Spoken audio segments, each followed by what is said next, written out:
पीछे बैकग्राउंड में सब ढूंढना पड़ेगा। तो उसको ध्यान, तब टिक करके रखते थे तो तब टिक तो हो करके गया है रखोगे तो ना भाई, लिखना पड़ेगा। टिक करके क्यों नहीं रखते, टिक करके रखोगे ना। अच्छा और थोड़ा सा थोड़ा लैग हो गया है तो उसमें थोड़ा कंप्लीट करना है। इसके बाद सब सर एक बार सब ढूंढ जो भी, चलो आगे बढ़ रहे हैं।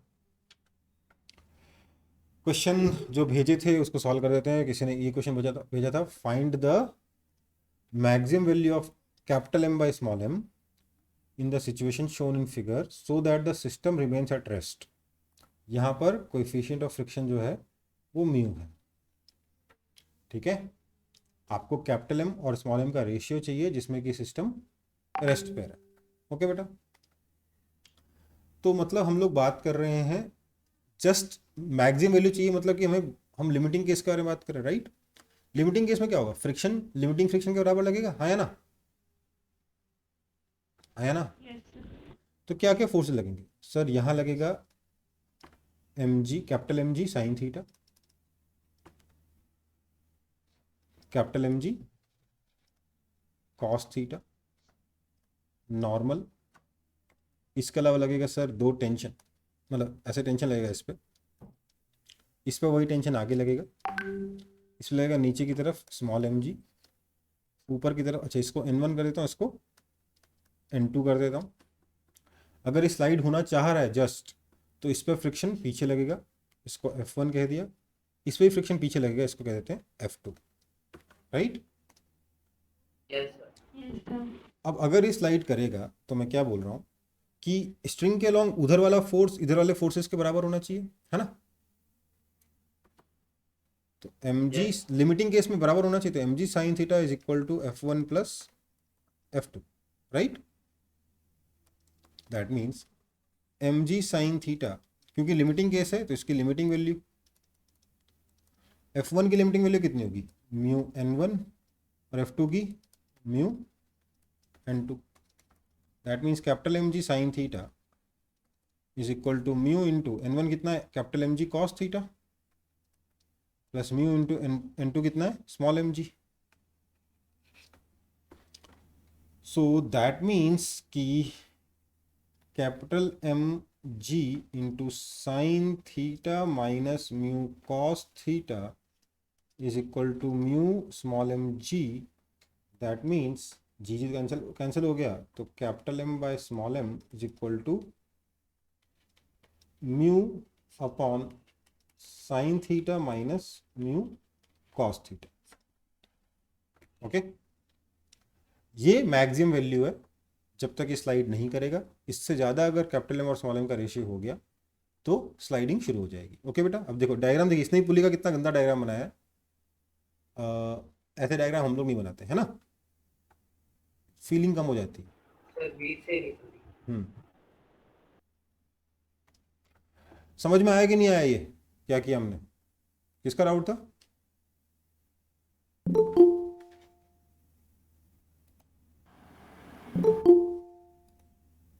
सर मैं बढ़ते हैं आगे। सर हाँ बेटा, सर वहाँ ये भी लिखा हुआ है discuss the situation when tan theta is less then. अगर tan थीटा म्यू से कम है, अगर tan थीटा म्यू से कम है, तब तो बेटा टेंशन आएगा ही नहीं ना, क्योंकि ब्लॉक स्लाइड करना शुरू ही नहीं करेगा। कितना ही मास रख लो, कितना ही मास रख लो, ये स्लाइड करेगा ही नहीं। और आप चाहे तो इसको यहाँ पे करके देख भी सकते हो, ऊपर नीचे कॉस तरह से डिवाइड कर दो।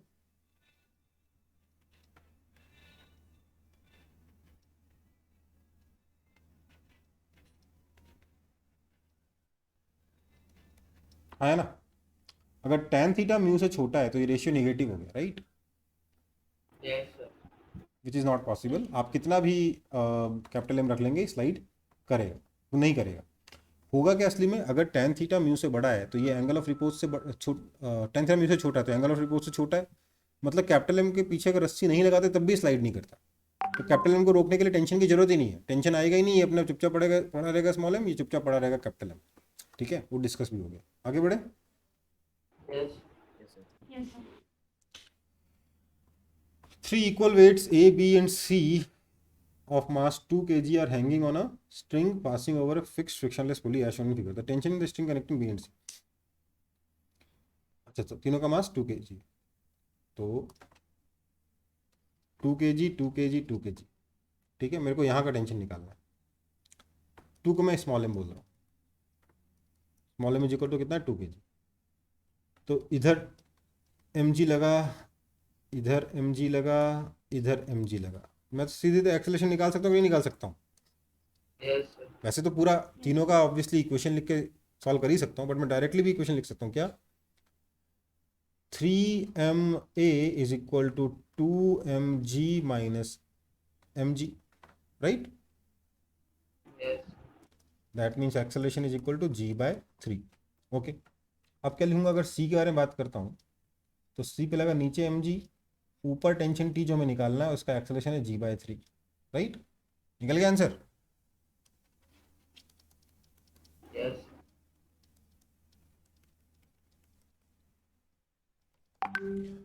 क्योंकि m 2 kg है, g को 10 लेना है, तो 40/3 that is equal to 13.3 newton. अगर g को 9.8 लोगे तो और ज़्यादा, ऑलमोस्ट पूरा पूरा 13 आ जाएगा, है ना? यस क्या लिखोगे यहाँ पे, g को अगर 9.8 लिखोगे तो 4 इंटू 9.8 कितना हो गया, 39.2 आ गया, राइट? तो अप्रॉक्सीमेटली 30 न्यूटन और अच्छे से आ गया, है ना? Yes sir. आगे बढ़े।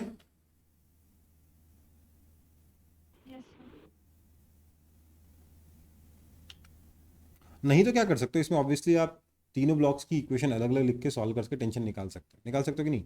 यहाँ का टेंशन T1 मान लो, यहाँ का टेंशन T2 मान लो, यहाँ का भी T2 आएगा, है ना? ये क्वेश्चन देखो यार, डायग्राम से कंफ्यूज मत करो, यहाँ से ब्रेक नहीं लगा रहा, ब्रेक यहाँ से लगाना शुरू किया। ठीक है, क्वेश्चन को ठीक से पढ़िएंगे एक बार। ब्रेक जब स्लोप पे आ गया ना उसके बाद लगाना शुरू किया। ठीक से पढ़िए क्वेश्चन को, क्या बोल रहा है।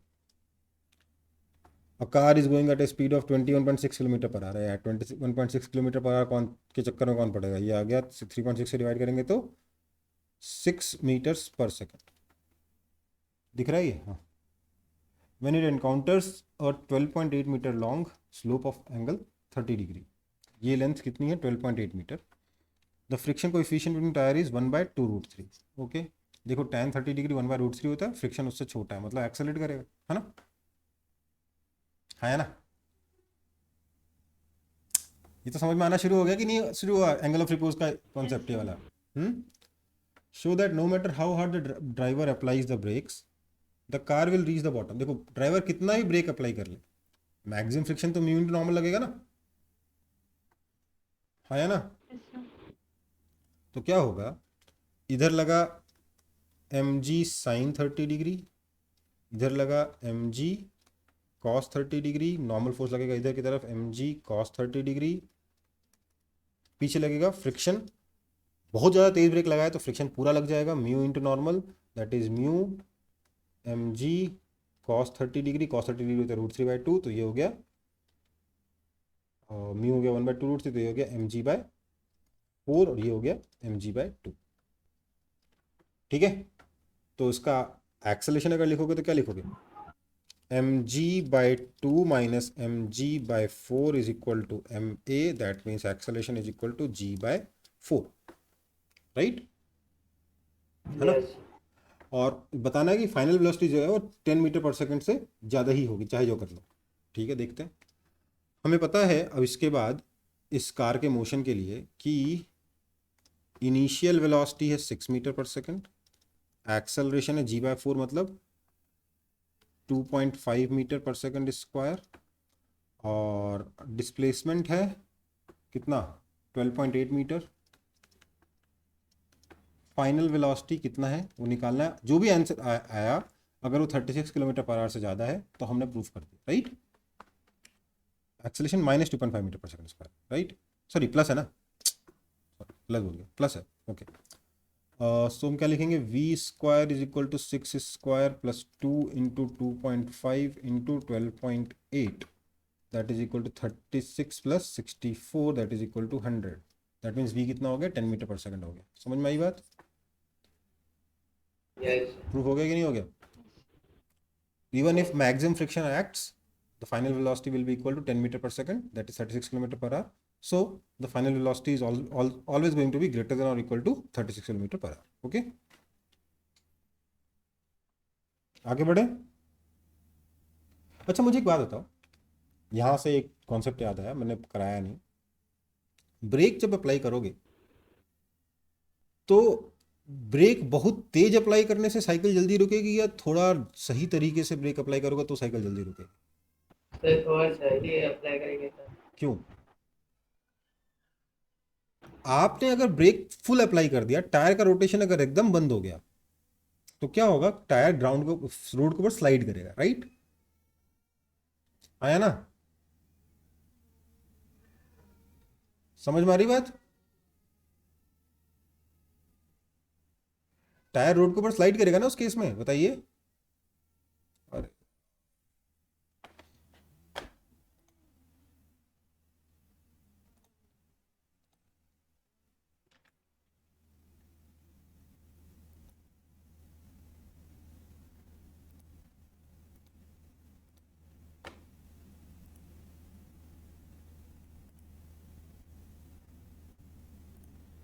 इंटरनेट गया.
सर पर थोड़ा हेजी है. सर हेजी है.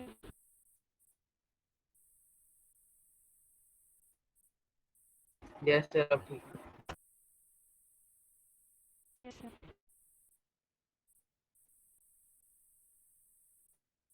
हाँ सर. ये आपका थोड़ा टाइम खराब है ये तो. सर लगता है नेटवर्क सर इसमें डाउन होता है सर. पिछले क्लास तो नहीं कर पाया 1 घंटा में.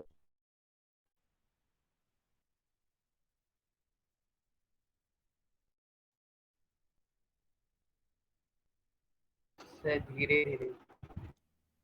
ब्रेक हमें बहुत ज़्यादा तेज अप्लाई नहीं करना चाहिए, ऑप्टिमल लगाना चाहिए. क्यों? क्योंकि अगर आप बहुत तेज ब्रेक अप्लाई करोगे तो टायर का रोटेशन सडनली बंद हो जाएगा, है ना? Yes sir. टायर का रोटेशन अगर सडनली बंद हो गया तो क्या होगा? टायर फिसलेगा रोड के ऊपर, स्लाइड करेगा रोड के ऊपर. कौन सा फ्रिक्शन लगेगा? Kinetic friction.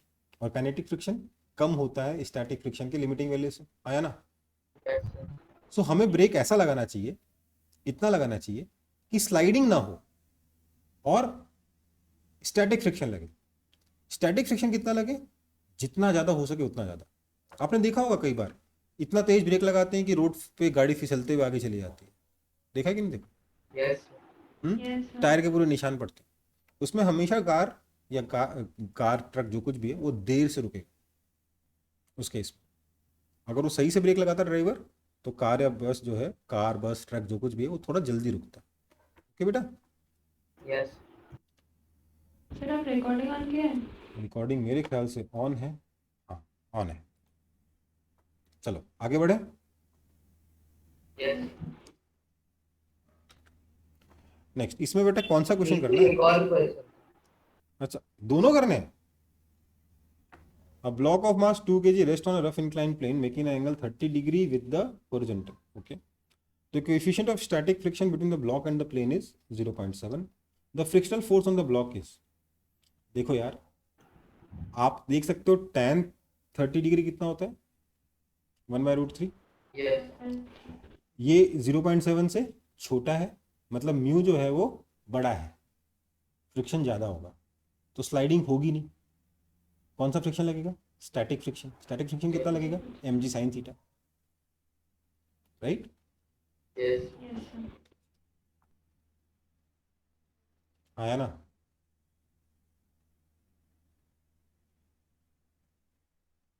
समझ में आया? Yes, sir. यस सर आपको दोनों केस सॉल्व करने पड़ेंगे ना, स्टैटिक फ्रिक्शन और काइनेटिक फ्रिक्शन के। काइनेटिक फ्रिक्शन वाला केस सॉल्व करोगे तो एक्सेलरेशन नेगेटिव आ जाएगा, मतलब स्टैटिक काइनेटिक फ्रिक्शन नहीं लगेगा। कौन सा फ्रिक्शन लगेगा? स्टैटिक। स्टैटिक में चेक करोगे तो जो भी फ्रिक्शन की जरूरत होगी वो लिमिटिंग फ्रिक्शन से कम होगा, इसलिए स्टैटिक फ्रिक्शन वाला केस करेक्ट होगा। ओके बेटा, आगे बढ़े। Yes Yes, sir. इसमें कौन सा करना है? तीनों तीनों करने, तीनों बता दूंगा, बट मुझे मालूम नहीं ना कौन सा सॉल्व करना है।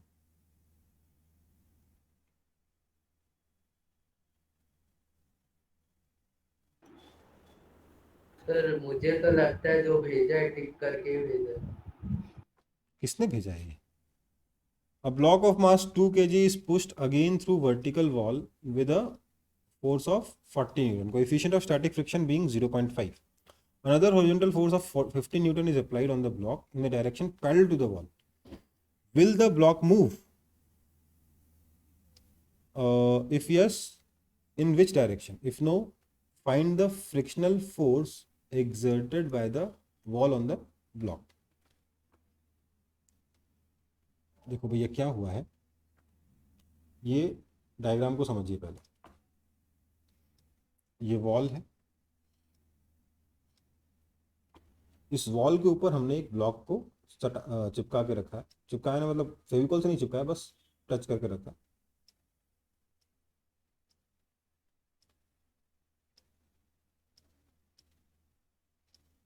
सॉरी,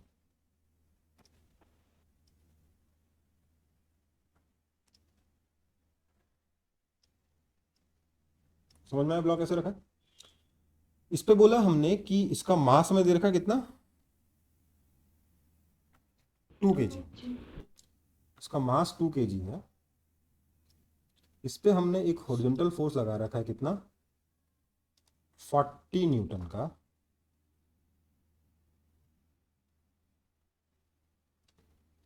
और कोएफिशिएंट ऑफ फ्रिक्शन म्यू आपको गिवन है कितना, 0.5।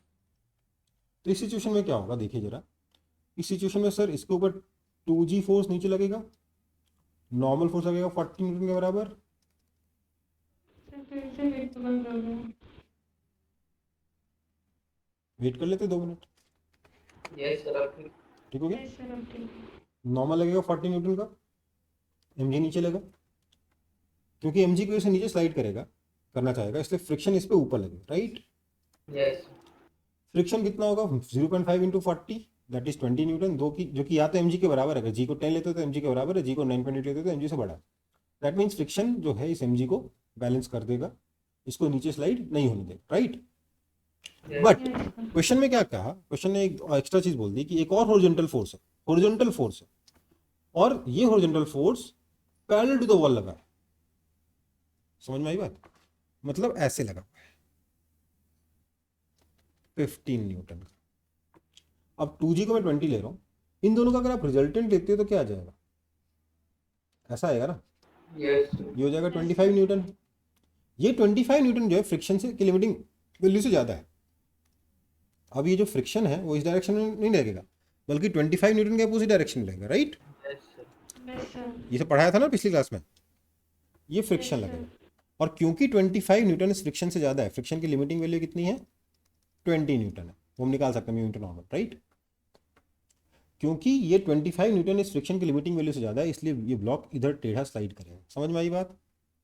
यस तो किस डायरेक्शन में, तो सर इस 20 और इस 15 के रिजल्टेंट में, मतलब कि 20 नीचे है, 15 हॉरिजॉन्टल है, ऐसे जाएगा, ये एंगल कितना हो जाएगा, 53 degree, right? Yes Yes, sir. तो 53 degree downwards from the horizontal force of 15 Newton. Okay, Yes, sir. समझ में आ गई बात? इजी है question. Yes Next, a block of mass capital M is held against a rough vertical wall by pressing it with a finger. Okay. If the coefficient of friction between the block and the wall is mu and the acceleration due to gravity is g, calculate the minimum force required to be applied by the finger to hold the block against the wall. ये तो अपने last class में किया ही है ना? Yes. Yes, sir. तो इसको नहीं करा रहा. कितना आया था? mg by mu आया था, है ना? Yes. ये क्वेश्चन क्या है? A person 40 kg is managing to be at rest between two vertical walls by pressing one wall B by his back, assuming that friction coefficient between his body and the walls is 0.8. मतलब इधर भी 0.8 है, इधर भी 0.8 है, and that limiting friction acts at all contact, so that the person pushes the two walls with equal force. ये तो करेगा ही करेगा, है ना? Yes. Yes, sir. इसको प्रूफ करने क्या है? इधर से नॉर्मल फोर्स n1 लगा, इधर से नॉर्मल फोर्स n2 लगा, नेट एक्सेलरेशन हॉरिजॉन्टल डायरेक्शन में 0 है, इसलिए n1 is equal to n2 हो गया, है ना? Yes. Find the normal force exerted by either wall on the person. कितना लगेगा? n1 is equal to n2 is equal to n मान लेते हैं. तो ये इसको नीचे आने से फ्रिक्शन रोकेगा, तो फ्रिक्शन कैसे लगेगा? उधर की तरफ म्यू एन, इधर भी म्यू एन, क्योंकि बोला गया है क्वेश्चन में कि हमेशा लिमिटिंग फ्रिक्शन ही लग रहा है. So Yes. 2 mu n will balance mg. That means normal is equal to mg by 2 mu. मास है 40 किलोग्राम. इतना कौन सा हल्का लड़का है? ठीक है, तो 40 इंटू 10 अपॉन 2 इंटू म्यू कितना है? 0.8. तो ये हो गया 250 न्यूटन. हाँ ठीक है, 250 न्यूटन. ओके, क्लियर है? समझ में आया कि नहीं? फिर गया यार, इंटरनेट फिर चला गया. फिर से इंटरनेट जाके आया है. नजर आ रहा हूँ? Yes, sir. नजर आ रहे हैं पर बहुत easy है. इजी आ रहा है. वेट कर लेते हैं 1 मिनट, ठीक हो जाएगा. सब हो गया. हो गया? Yes. समझ में आ गए दोनों क्वेश्चंस? Yes, sir. Yes, दोनों sir. तीनों क्वेश्चन है ना? दूसरा वाला तो कल ही करा दिया था. तीनों क्वेश्चन हो गए, है ना? आगे बढ़ते हैं. Yes, sir. A man has fallen into a ditch of width d, and two of his friends are slowly pulling him out using a light rope and two fixed pulleys as shown in the figure. Show that the force exerted by each friend on the rope increases as the man moves up. Find the force when the man is at depth h. देखो भैया, मान लेते हैं angle theta है, ये angle भी theta है. इधर इसने फोर्स लगाया f, इधर इसने फोर्स लगाया f. यही टेंशन हो जाएगा.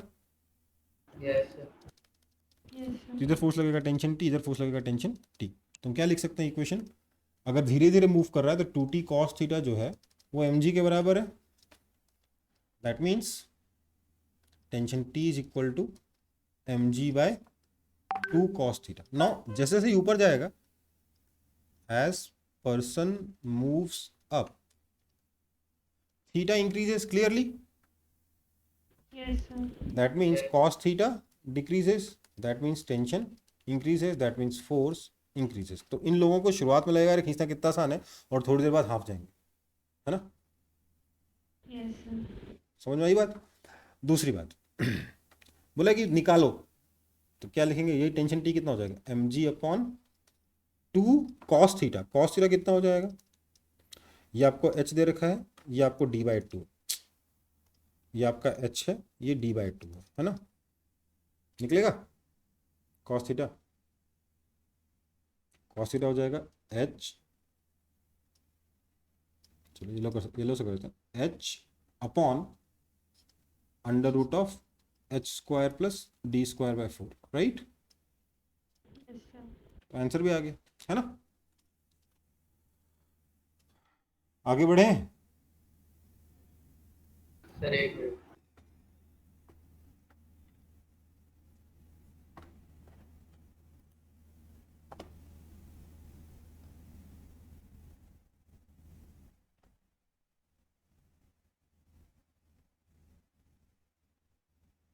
Yes, sir. हो गया? चलो, find the reading of the spring balance shown in the figure. बेटा इसका कोई डायग्राम भेजा ही नहीं किसी ने। The elevator is going up with an acceleration of g/10, the pulley sir and एक मिनट भेज स्ट्रिंग दे। Are light. रुको, मेरे ख्याल से मेरे को, मैं जो बना रहा हूँ अगर वही है तो देख लो भैया। अ,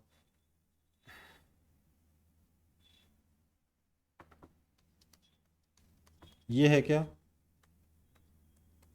यस यस सर। सर उसमें भी एक पुली है। पुली है, मतलब पुली स्प्रिंग बैलेंस से टंगा हुआ है। यस यहाँ पे एक एंड फिक्स होगा, एक एंड ब्लॉक लगा हुआ है ना? सर, दोनों एक बताओ। दोनों एंड पे ब्लॉक है, इक्वल मासेस के।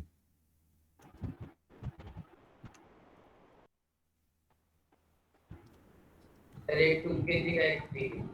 एक 2 kg का है, एक 3 kg का। सर रे- और एलिवेटर g/10 से यही है ना? तो देखो भैया, जी इफेक्टिव कितना है? g plus g/10 that is equal to 11g/10। ठीक है, इसका तो आप ये टेंशन टी निकाल सकते हो। मैं ऑलरेडी निकाल चुका हूँ इसलिए मैं सीधे लिख रहा हूँ। टेंशन टी कितना हो जाएगा? टेंशन टी कितना हो जाएगा बताइए तो, बोलिए।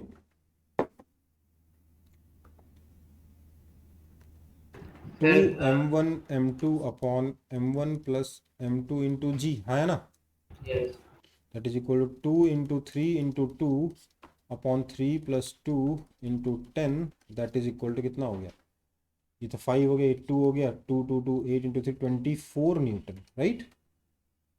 यस तो यहाँ पर जो कितना स्प्रिंग बैलेंस कितना रीड करेगा? 2t। स्प्रिंग यस बैलेंस की रीडिंग कितनी हो जाएगी? 2t, that is equal to 48 newton. ये आपका आंसर है। ओके, जी को मैंने 10 लिया, अगर जी की वैल्यू किसी ने 9.8 ले ली तो उसका आंसर अलग आएगा। ठीक है,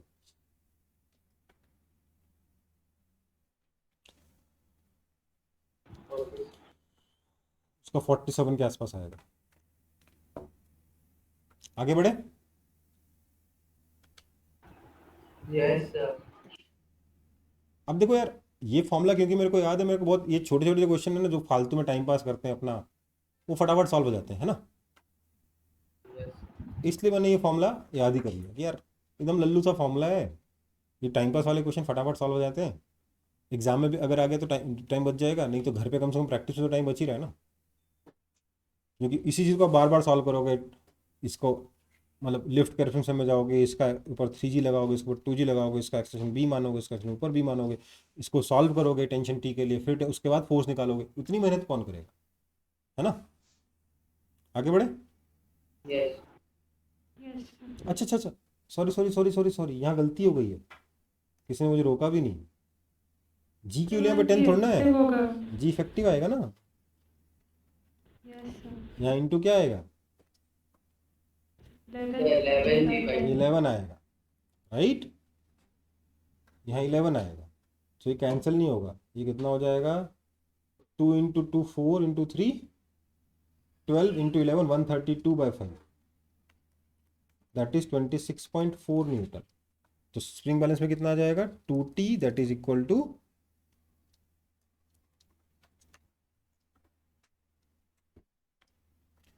52.8 न्यूटन। सॉरी, मेरे को लगा इतना जल्दी क्वेश्चन फटाफट कर लो, पर जी की जगह जी इफेक्टिव यूज करेंगे। सबसे पहले कैलकुलेशन इसलिए किया जी इफेक्टिव का, है ना? Yes sir. आगे बढ़े। आंसर में 4.4 kg। क्या? तो आंसर में 4.4 kg दिया। 4.4 के जी, यस 5.3 के जी लिख सकते हो, 4.4 तो नहीं होगा, सवाल ही नहीं उठता 4.4, है ना? 2 इंटू, हाँ, सवाल ही नहीं उठता। ठीक है, कौन सी बुक है? H C B, H C B है। Yes yes sir. डाउनवर्ड देगा तो हो जाएगा 4.4, अपवर्ड में नहीं आएगा। ठीक है, सर। उसमें तो न्यूमेरिकल वैल्यू हम लोग 1.5 और 3। 1.5 क्या? तो 1.5 kg और 3 kg। तो ऑब्वियसली आंसर अलग आएगा। छोड़ो, आगे बढ़ते हैं। आगे बढ़े। Yes, sir. क्वेश्चन पूरा भेजा करो ना. A force F vector is equal to V vector cross A vector is extended on a particle in addition to the force of gravity, where V vector is the velocity of the particle and A vector is a constant. Okay. With what minimum speed a particle of mass m must be projected so that it continues to move undeflected with a constant velocity. देखो ध्यान दो, एक particle है जो velocity v से जा रहा है. आपको कहा है कि इसके ऊपर फोर्सेस कौन कौन से लग रहे हैं सर. एक तो लग रहा है नीचे की तरफ mg और दूसरा लग रहा है sir v vector cross a vector, और बोला है कि अनडिफ्लेक्टेड विथ कांस्टेंट वेलोसिटी जाए. मतलब नेट फोर्स कितना होना चाहिए? 0. Yes, sir. मतलब कि v vector cross a vector ऊपर होना चाहिए. Yes, sir. तो a वेक्टर किधर होगा? हॉरिजॉन्टल प्लेन में तो है ही, लेकिन हॉरिजॉन्टल प्लेन में वो थोड़ा अंदर की तरफ होगा, है ना. ये एंगल थीटा होगा, राइट. Yes, समझ में आई बात. तो v vector cross a vector कितना होगा? v a sine theta. तो हमें क्या बोला गया sir? v a sine theta is equal to mg. That means v is equal to mg upon a sine theta. अब आपसे पूछा क्या गया कि v की मिनिमम वैल्यू. v मिनिमम कब होगा? If sign theta is maximum. That means theta कितना होना चाहिए? 90 डिग्री, है ना. Yes, sir. Yes. That means v is equal to mg by a. Answer.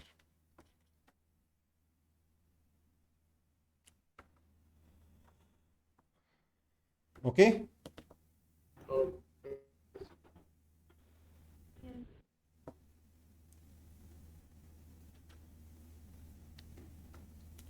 A block B is placed on another block.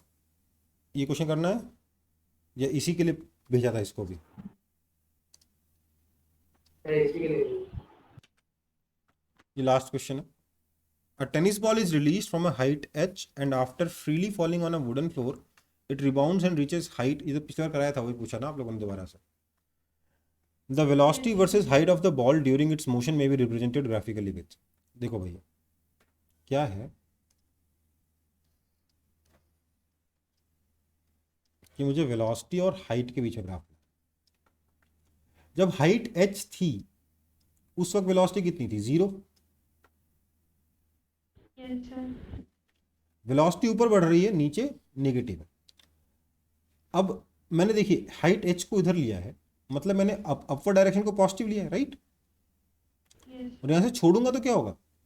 Velocity downward direction में आएगी, मतलब negative जाएगी, right. Yes, sir. तो जैसे से हाइट डिक्रीज होगी वेलोसिटी इंक्रीज होगी. अब 3 तरीके हैं यहाँ से वेलोसिटी के नेगेटिव डायरेक्शन में इंक्रीज होगी. मतलब 3 तरीके, या तो ऐसे जाए या ऐसे जाए या ऐसे जाए, है ना. 3 रास्ते ना. Yes, sir. ये तो नहीं हो सकता, ये तो नहीं हो सकता, राइट. हो सकता है क्या? No, sir. Zero तो नहीं पहुंचा. अब बात ये स्ट्रेट जाएगा, इधर जाएगा, इधर जाएगा. ध्यान दो, एक्सेलेरेशन कांस्टेंट है तो टाइम के साथ अगर रिलेशन होता तो स्ट्रेट होता. हाइट के साथ तो स्क्वायर का रिलेशन आएगा ना. आया ना. Yes, sir. Yes, sir. अगर ये इधर से x हाइट नीचे जाता है तो यहाँ पर इसकी वेलोसिटी कितनी रहेगी? v is equal to root under 2x या v square is equal to 2x. Yes, sir. Yes, sir. अगर इसकी हाइट y है तो ये कितना हो जाएगा? 2a times h minus y, H. है ना. Yes, sir. Yes, sir. अब इसकी इक्वेशन ध्यान दीजिएगा, v का स्क्वायर है, मतलब h जो है ना v के स्क्वायर की तरह वेरी कर, राइट. Yes, sir. अगर v h के स्क्वायर की तरह वेरी करता तो या तो ग्राफ ऐसा आता या ग्राफ ऐसा आता, है ना. Yes, sir. y square quadratic equation का देखा था ना, y is equal to a x square आता है तो या तो ग्राफ नीचे अपवर्ड ओपनिंग होगा या फिर ग्राफ डाउनवर्ड ओपनिंग पैराबोला होगा, राइट. Yes. लेकिन यहाँ पे y v स्क्वायर है तो यहाँ क्या आएगा? या तो डाउनवर्ड ओपनिंग पैराबोला, मतलब या तो लेफ्टवर्ड ओपनिंग पैराबोला आएगा या राइटवर्ड ओपनिंग पैराबोला आएगा. डाउनवर्ड ओपनिंग पैराबोला आ सकता है क्या? ऐसा आ सकता है क्या ग्राफ? नहीं आ सकता, है ना? यस सर, नहीं है। तो ना तो ये आएगा ना ये आएगा, मतलब कैसा आएगा? ग्राफ आएगा ऐसा, ऐसा आना चाहिए था। पर होगा क्या, जैसे ही इससे टकराएगा इसकी वेलोसिटी डिक्रीज हो जाएगी, पॉजिटिव। कम हो जाएगी, स्पीड जो डिक्रीज हो जाएगी, तो इसलिए वो ऊपर ऐसे आएगा h/2 तक। तो ग्राफ कैसा आया? इधर से ऐसे आया और इधर से ऐसे गया। कौन सा आंसर? Option number Chennai. समझ में आया? यस। मैंने पिछली बार थोड़ा लॉजिकली समझाने की कोशिश करी थी बिना मैथ्स लगाए, पर कुछ लोगों को समझ में नहीं आता है वैसे, तो कोई बात नहीं, आप मैथ्स लगाइए। आगे बढ़े? Yes sir. तो आप लोगों का डिस्कशन तो हो गया डाउट्स का। सर हाँ बेटा। सर वो सर लास्ट 5 क्वेश्चन कुछ नहीं हुआ सर। क्या क्या बेटा? लास्ट में जो 5 क्वेश्चन P1 के उसमें है। समझ नहीं आया मुझे, आपकी आवाज़ साफ नहीं आई बेटा, शायद मेरा इंटरनेट फिर से गड़बड़ा गया है, हो सकता है आपका गड़बड़ा रहा हो। हेलो, मेरी आवाज़ आ रही है?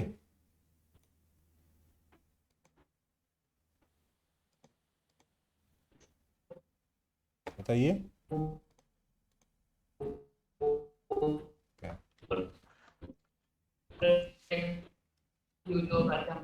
आपका वीडियो सर आ रही है सर, आप देख रहे हैं?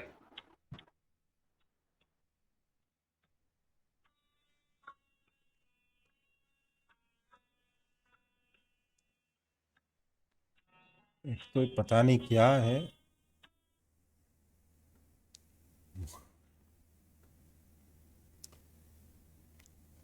समझ में आ गया ये? हाँ, क्या पूछ रहे थे बेटा, बताइए वापस से। सर P1 के उसमें लास्ट में 5 question sir can't hear you. Sir वो बोल रही है कि लास्ट ईयर का जो PYQ करा रहे थे उसमें 5% बाकी था, तो वो हाँ वो करा मैं दिया। करा दूंगा बेटा, अभी नहीं करा रहा, अभी एक बार, क्योंकि अ, अगर इस क्लास के अंत में टाइम बचा तो करा दूंगा, ठीक है? Okay sir. वो प्रोजेक्टाइल मोशन में आप बोले थे ना कि एक क्वेश्चन था जिसमें एक क्रिकेटर एक बॉल को मारा और उसमें आपको बताना है कि कौन सा स्टेयर पे जाके गिरेगा। सर वो वाला एक बार क्वेश्चन करा। करवाया था, नहीं करवाया था यार वो। HC वर्मा का क्वेश्चन है, भेज देना डाउट में, करा दूंगा, ऐसा तो ना कराऊंगा। ओके आप लोग अटेम्प्ट नहीं करो तो मैं थोड़ा ना कराऊंगा अपनी तरफ से, अपनी तरफ से कितने क्वेश्चन कराऊंगा? आप लोग अटेम्प्ट करो, जितने क्वेश्चन करोगे आप उतने मैं करा दूंगा, उससे ज़्यादा करा दूंगा, ठीक है? सर आप सॉल्व कर दिए सर। मैंने सॉल्व किया था ना वो वाला क्वेश्चन, जहाँ तक मुझे याद है। Yes sir yes sir. ठीक है, चलो। प्लीज, क्या बोल रहा था मैं? कुछ तो बोल रहा था, फिजिक्स में ये हो गया था, हाँ। ओके, तो वापस आया था अपने चैप्टर पे, फ्रिक्शन। वापस आया था अपने चैप्टर पे जिसका नाम क्या है? फ्रिक्शन। वॉइस ब्रेक हो रहा है। वॉइस ब्रेक हो रहा है अभी भी? नोन सर ठीक है। हाँ सर ठीक है। तो फ्रिक्शन पढ़ रहे थे। फ्रिक्शन में हम लोगों को क्या पढ़ना था? हम लोग काफ़ी कुछ तो पढ़ चुके हैं, मतलब ऑलमोस्ट पूरा चैप्टर कंप्लीट कर ही चुके थे। बचा क्या था सॉल्व करने के लिए? सिर्फ एक टाइप का प्रॉब्लम बचा हुआ था, 2 ब्लॉक प्रॉब्लम, है ना? और रीजन फॉर फ्रिक्शन पढ़ना था, ठीक है? तो शुरुआत करते हैं 2 ब्लॉक प्रॉब्लम से। देखो ये ऐसा कुछ भी नहीं है कि ये बहुत ही स्पेशल प्रॉब्लम है, पर एज अ बिगिनर आप लोगों को थोड़ा सा तंग करता है ये। मैं जहाँ तक हो सके इसको सिंप्लीफाई करने की कोशिश करूँगा, पर मैं आपको एक चीज़ बता देता हूँ, ये एक टाइप ऑफ क्वेश्चन की सिर्फ शुरुआत है। मैं क्लास में सिर्फ 2 ब्लॉक प्रॉब्लम कराऊंगा, बिल्कुल बेसिक, जिसमें एक ब्लॉक के ऊपर दूसरा ब्लॉक रखा होगा, ठीक है? और उसमें हम लोग किसी एक ब्लॉक पे फोर्स लगाएंगे, फ्रिक्शन रिएक्शन सब कुछ होगा, और हमें बताना होगा दोनों ब्लॉक्स का एक्सेलरेशन कितना कितना होगा, ओके? ओके इस क्वेश्चन का एडवांस लेवल क्या होगा कि एक के ऊपर एक 3 ब्लॉक रखें, अब मैंने किसी पे फोर्स लगाया, बताओ बाकी ब्लॉक्स कैसे मूव करें? समझ में आई बात?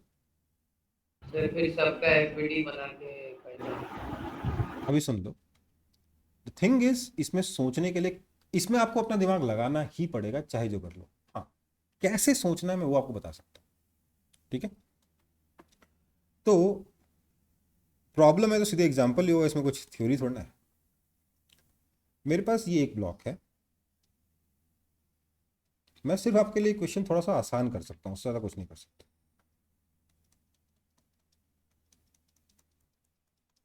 इधर ये 20 kg का ब्लॉक है, ऊपर 10 kg का ब्लॉक है।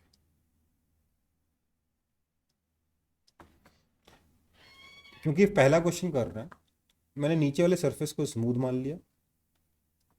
यहां पर मैंने बोला, अच्छा ये 10 kg का ब्लॉक है, राइट? यहां मैंने बोला कि आपका जो म्यू है वो लेट से 0.4 है, ओके?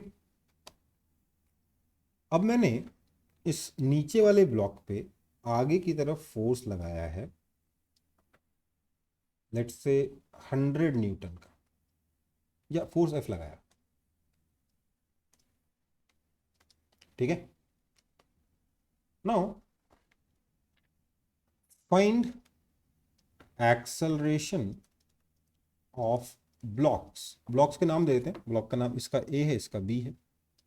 ब्लॉक्स एफ, पहला case F is equal to 100 newton, और दूसरा case F is equal to 200 newton. Okay बेटा, कोई दिक्कत? नो ओके, देखो ये दो अलग अलग क्वेश्चन हैं, दोनों को अलग अलग सॉल्व करना होगा, लेकिन इन दोनों क्वेश्चंस में कुछ चीज़ें कॉमन है। क्या कॉमन है? सर ग्रेविटेशनल फोर्स तो उतना ही लगेगा, 20 जी को 10 ले रहे हैं, that is equal to 200 newton. यहाँ पर 10 g, that is equal to 100 newton. इस पर नॉर्मल फोर्स कितना लगेगा? N1 is equal to 100 Newton, हाँ या ना? यस इस पर N2 लगेगा कितना? 300 न्यूटन, राइट? यस ओके, अब देखो, ए और नीचे तो स्मूथ है, ऊपर फ्रिक्शन है ए और बी के बीच में। अगर मैंने ब्लॉक ए को खींचा है फोर्स एफ से, तो फ्रिक्शन ए और ए पे किस डायरेक्शन में लगेगा, बी पे किस डायरेक्शन में लगेगा? ए पे राइट में लगेगा कि लेफ्ट में लगेगा? बी पे राइट में लगेगा कि लेफ्ट में लगेगा? पहले ही बताइए, सोच के बताइए। सर क्या बोल रहे हैं? फ्रिक्शन का डायरेक्शन ए पर किधर होगा, बी पर किधर होगा?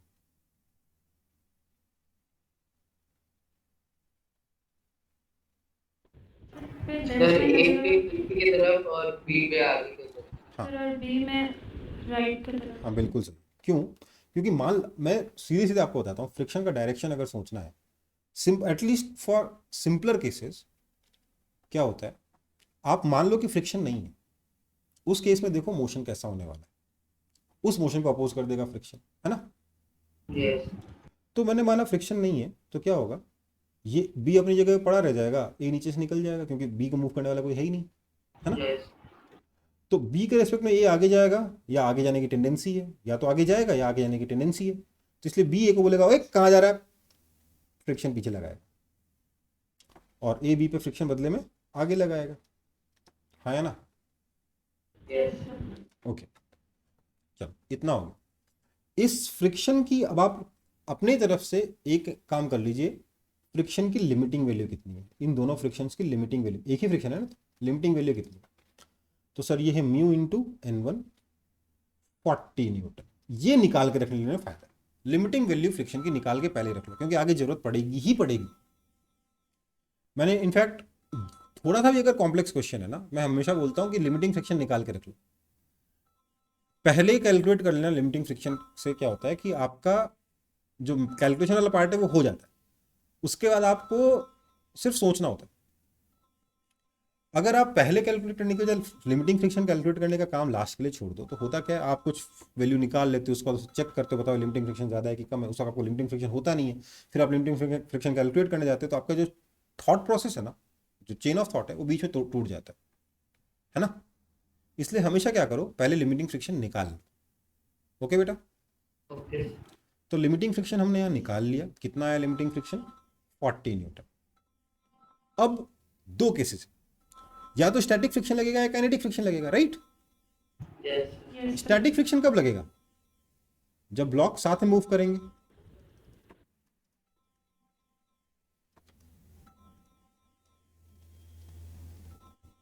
है ना, हाँ या ना। यस। अगर ब्लॉक साथ में मूव करेंगे तो क्या होगा? I can consider A plus B as a system, जिसपे फोर्स लगा आगे की तरफ एफ, इसका कुछ एक्सेलेरेशन आएगा, है ना, आया ना। यस। तो पहले फर्स्ट पार्ट को सॉल्व कर रहा हूं। एफ कितना है? 100 न्यूटन। तो इसका मतलब इसका जो एक्सेलेरेशन आएगा कितना हो जाएगा? 100 newton upon total mass 20 + 10 30 kg, that is equal to 3.33 meters per second square. ये एक्सेलेरेशन आ गया। ओके, ये तो मैंने सिस्टम के लिए बोल दिया। अब मुझे फ्रिक्शन, अगर ध्यान दीजिएगा, मैंने मूव टुगेदर किया है, मतलब कि कौन सा फ्रिक्शन लगा रहा हूं मैं? Static friction. तो स्टैटिक फ्रिक्शन वाला केस हम चेक कैसे करते हैं? उस फ्रिक्शन की वैल्यू निकाल के कि लिमिटिंग फ्रिक्शन से कम है कि नहीं है, राइट। Yes. यस। तो उसके लिए मैंने अब क्या किया, ब्लॉक बी का डायग्राम बनाया। मैंने बोला इस पे फ्रिक्शन एफ आगे लग रहा है, ये एक्सेलरेट कर रहा है एक्सेलरेशन ए से, तो फ्रिक्शन एफ हो जाएगा 10A, that is equal to 33.33 meter per second square, sorry 33.33 newton, है ना, yes. Which is less than limiting friction. So this case is correct. Blocks move together with an acceleration of 3.3 meter per second square. ये आपका answer होगा, right, है ना। इसमें मैं काम करता हूं, केस 2 को चेक करता हूं। मुझे पता है वो गलत है, फिर भी क्योंकि हम सीख रहे हैं इसलिए मैं चेक कर लेता हूं केस 2। केस 2 में क्या होगा? दोनों अलग अलग एक्सेलरेशन से जाएंगे, राइट, है ना। यस। Yes, sir. तो मैंने बोला इस पे मैंने फोर्स लगाया 100 न्यूटन का, क्योंकि स्लाइडिंग हो रही है। इस पे कितना फ्रिक्शन लगेगा? 40 न्यूटन। इस पे कितना फ्रिक्शन लगेगा? 40 न्यूटन, राइट, है ना। ये ए है, ये बी है। इसका एक्सेलरेशन स्मॉल ए मान लेते हैं, इसका एक्सेलरेशन स्मॉल बी मान लेते हैं। तो क्लियर सी बात है, स्मॉल ए कितना है? 100 minus 40 upon 20, that is equal to 3 meter per second square, right, है ना। यस। और बी कैसे आएगा? बी आ जाएगा 40 अपॉन इसका mass 10, that is equal to 4 meter per second square. Sir दोनों एक्सेलरेशन तो पॉजिटिव है, दिक्कत क्या है? ये वाला केस भी करेक्ट है ना। Yes, sir. नहीं, सोचिए, आपने बी पे फ्रिक्शन आगे लगाया, ए पे फ्रिक्शन पीछे लगाया, और आपका बी का एक्सेलरेशन ए से बड़ा हो गया, मतलब बी ए के रिस्पेक्ट में आगे जा रहा है तो उस पर फ्रिक्शन पीछे लगना चाहिए ना। यस। Yes, sir. क्योंकि बी ए से बड़ा हो गया इसलिए ये केस गलत हो गया। ये चीज एक्स्ट्रा सोचनी पड़ेगी। सिर्फ सिर्फ और सिर्फ एक्सेलरेशन नहीं देखते हो आप, रिलेटिव एक्सेलरेशन देखते हो, राइट। रिलेटिव एक्सेलरेशन देखिए, acceleration of B as seen by A, या acceleration of B as seen by A जो है फ्रिक्शन के डायरेक्शन में आ गया, इसका मतलब गड़बड़ हो गया, राइट। यस। आया ना। Yes, sir. केस 2 सॉल्व कर लो, मतलब फोर्स इक्वल टू 200 न्यूटन लगा के खुद से सॉल्व करो। पहले केस 1 सॉल्व करना, ब्लॉक्स मूव टुगेदर, फिर केस 2 सॉल्व करना।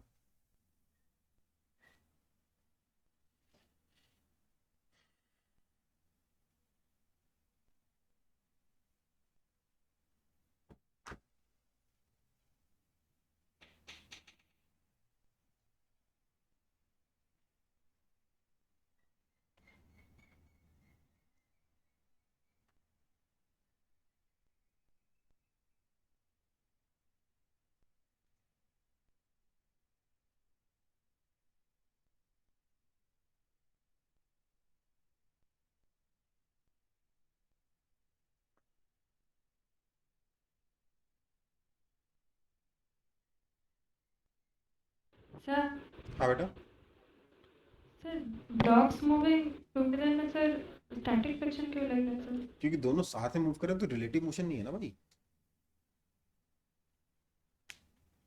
Okay sir. जब रिलेटिव मोशन होगा तब ना काइनेटिक फ्रिक्शन लगेगा।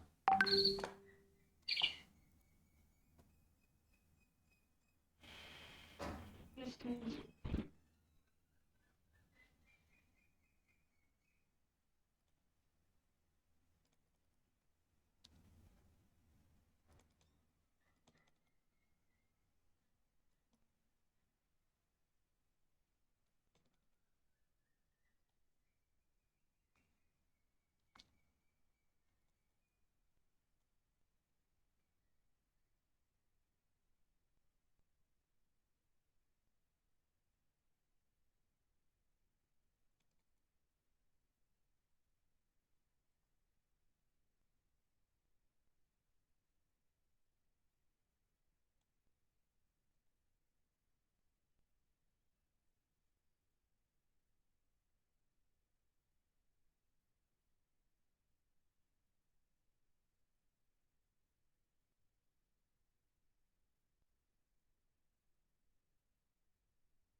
Yes sir. हो गया। Yes, sir.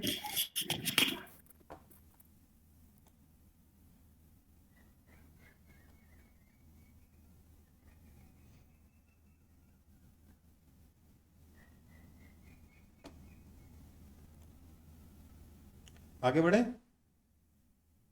Yes sir.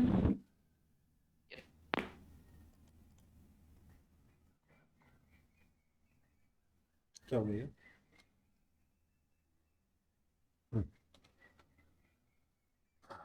So to block problem में ये हो गया। आंसर आया उसका? क्या क्या है पहले केस? इसमें क्या होगा, ब्लॉक्स मूव टुगेदर वाले केस में आप निकालोगे फ्रिक्शन तो ज्यादा आ जाएगा, 66.66 आ जाएगा, है ना, यस जो कि गलत हो जाएगा। उसमें सेकंड केस करेक्ट हो जाएगा। तो ऊपर वाले का एक्सेलेरेशन कितना हो जाएगा 4, नीचे वाले का एक्सेलेरेशन कितना हो जाएगा 8, राइट। आ रहा है आंसर? Yes sir. आया ना? यस अब चलो सिमिलर एग्जांपल, ये अभी भी मैंने नीचे कोई फ्रिक्शन नहीं लिया, स्मूथ रखा है, सेम टू सेम केस है। ये 20 kg का ब्लॉक है, ये 10 kg का ब्लॉक है। इस पे मैंने फोर्स आगे लगा दिया है, इसका ब्लॉक फोर्स नीचे वाले ब्लॉक पे लगाने की जगह ऊपर वाले ब्लॉक पे लगाया है। म्यू चलो इस पर मैं चेंज करता हूँ, 0.8 कर देता हूँ। फोर्स कितना है? तो सर फोर्स है आपका, लेट्स से, चलो एफ, ठीक है। Find acceleration of blocks if, sir video बहुत तेजी हो रहा है। वेट करो,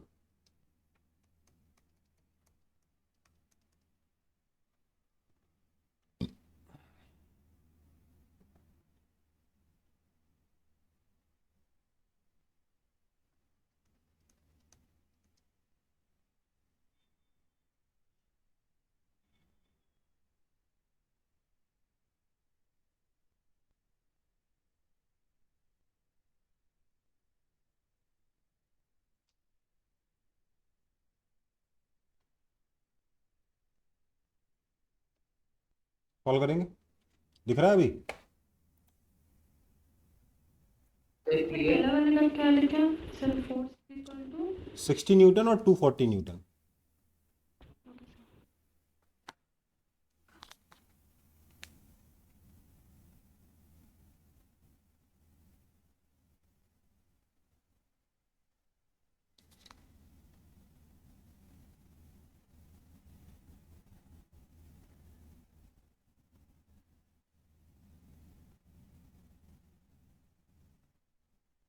पहले फर्स्ट वाला सॉल्व करते हैं, अच्छा मैं इस पर सेकंड वाला सॉल्व कर रहा हूँ, ठीक है।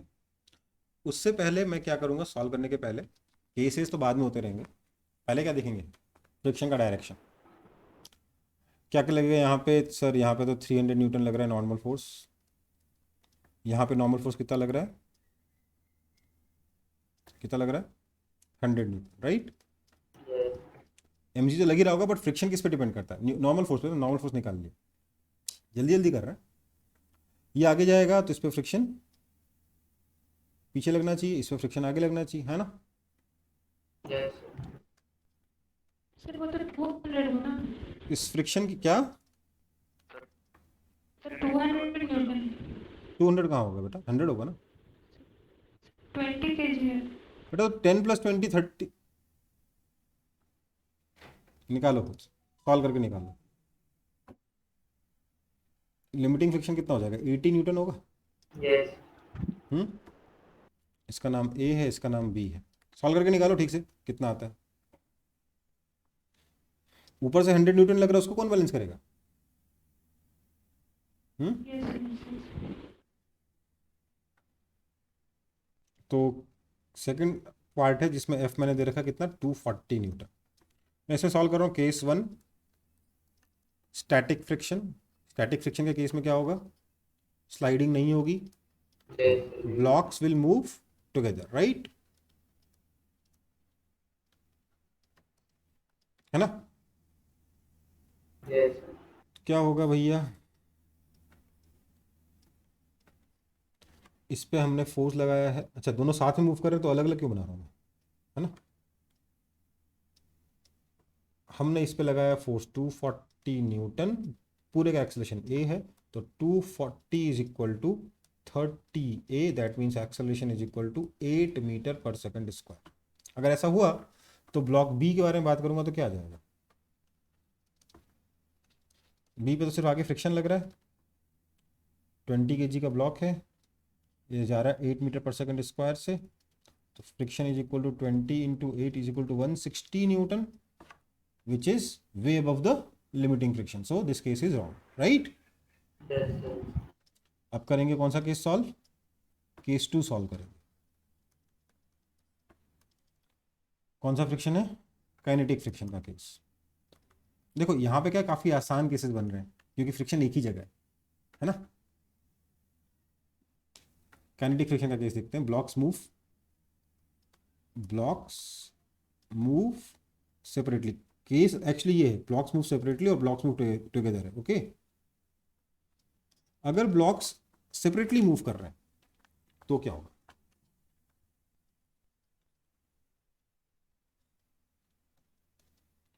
इस पे लगा है 240 न्यूटन, इस पे लगेगा लिमिटिंग फ्रिक्शन 80 न्यूटन, इसका एक्सेलरेशन ए, इस पे लगेगा 80 न्यूटन का फ्रिक्शन आगे, इसका एक्सेलरेशन बी, राइट।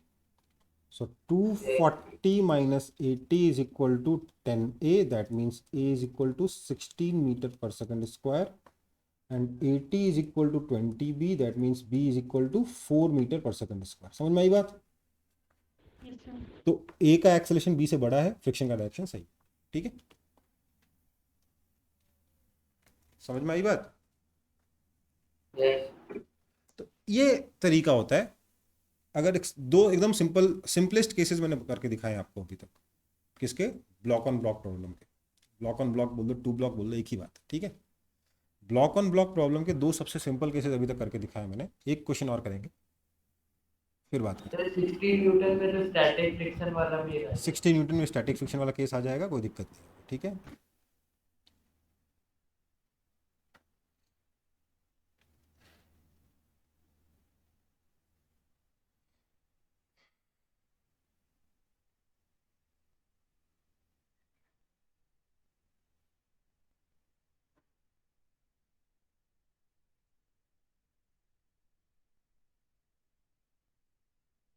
आगे बढ़े, yes, पक्का पक्का, yes sir. Okay. yes sir, होगी। चलो फिर,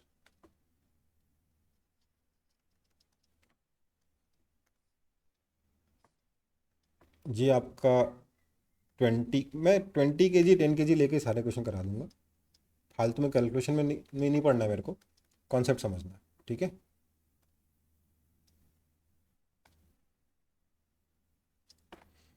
ठीक है, यहाँ पर आपको म्यू दे रखा है 0.2, यहाँ पर आपको म्यू दे रखा है 0.4, आपने यहाँ पे फोर्स लगाया है F, ठीक है। इसका नाम A है, इसका नाम B है। आपको बताना है find acceleration of blocks if पहला F is equal to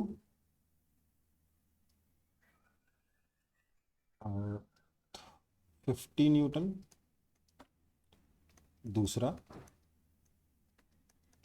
F is equal to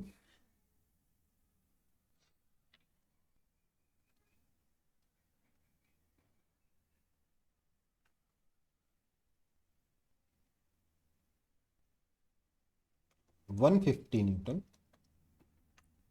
और तीसरा force F is equal to 250 newton. Okay बेटा, समझ में आया? आया ना? Yes. देखो यस सर। अब आप चीज को समझिए, होगा क्या जब आप इस ब्लॉक को फ्रिक्शन कैसे एक्ट करेगा, पहले इसको समझते हैं। जब आप इस ब्लॉक को खींचोगे या इसके ऊपर फोर्स अप्लाई करोगे तो ये ब्लॉक मूव करना चाहेगा। Yes. कब मूव करेगा? अगर ये ब्लॉक यहां वाले फ्रिक्शन को ओवरकम करे। Yes. जब ये ब्लॉक नीचे वाले फ्रिक्शन को ओवरकम करना कर देगा, तब ये ब्लॉक मूव करना शुरू करेगा। तब जाके ए को पता लगेगा, अबे बी तो भाग रहा है, रोको उसे, रोको रोको, है ना? Yes.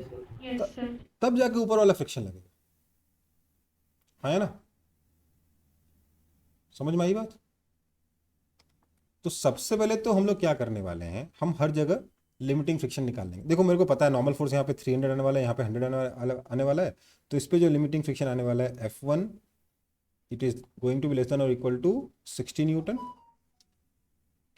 और यहाँ पे क्या होगा, अब ध्यान दीजिए, फर्स्ट केस तो सॉल्व हो गया, ये फोर्स 60 न्यूटन से कम है, एक्सेलरेशन हो गया नहीं, कहानी खत्म, Yes. यही कहीं सॉल्व हो गया, है ना? आया ना? Yes. अब अगर ये फोर्स F जो है ये 60 न्यूटन को क्रॉस करता है सेकंड केस में क्रॉस करके, तो Yes. क्या होगा, ये ब्लॉक आगे मूव करना शुरू करेगा। जैसे आगे मूव करना शुरू करेगा, ए बोलेगा, ए कहाँ जा रहा है, इस पे लगाएगा F2 पीछे, तो ए पे फ्रिक्शन लग जाएगा F2 आगे। Now this F2 is less than और इक्वल टू कितना, 0.4 इंटू 100, 40 न्यूटन, राइट? 40 न्यूटन। है ना? Yes. 40. तो अब मैं सेकंड पार्ट को सॉल्व करूंगा। फर्स्ट पार्ट तो वही हो गया, सेकंड पार्ट कैसे होगा? देखो समझ रहे हो, अगर आप दिमाग खुला रखोगे तो क्वेश्चन आसान है, और अगर दिमाग बंद करके कोई चाहोगे कि सर मैं इन क्वेश्चंस में सर कोई मैकेनिकल मेथड बता दें, तो भैया सॉरी, ठीक है? तो सेकंड पार्ट में क्या, सेकंड को उसमें क्या करोगे, केस 1 लिखोगे, कौन सा, ब्लॉक्स मूव टुगेदर। हमेशा पहले स्टैटिक फ्रिक्शन का केस लेते ना, आया ना? Yes. तो अगर ब्लॉक साथ में मूव करेंगे तो क्या होगा, ब्लॉक्स अगर साथ में मूव करेंगे तो क्या होगा बताइए? हम बोल सकते हैं सर इसके ऊपर जो फ्रिक्शन दोनों के बीच में लग रहा हो तो इंटरनल हो गया, यहाँ आपने F लगाया, लेकिन यहाँ पे 60 न्यूटन का फोर्स लग रहा होगा ना, Yes. आया ना? Yes. Yes sir. अब क्योंकि ये फोर्स 150 न्यूटन है, इसका कॉमन एक्सेलरेशन अगर ए मान लेता हूं तो 150 minus 60 is equal to 30A, that means acceleration is equal to 3 meter per second square आया, राइट? अब अगर मैं सिर्फ ए के बारे में बात करूं तो ए के साथ क्या होगा सर, ए पे तो फोर्स, ए का एक्सेलरेशन आगे की तरफ है 3 मीटर पर ए, और नीचे से फ्रिक्शन लग रहा है आगे की तरफ F, तो F is equal to 10A, that is equal to 30 newton which is less than F limiting. तो ये वाला केस करेक्ट हो गया, है ना? तो blocks will move together with an acceleration of 3 meter per second square. कोई दिक्कत है इसमें? No. तो इसका केस 2 सॉल्व करके देख लो, सही है कि गड़बड़ है?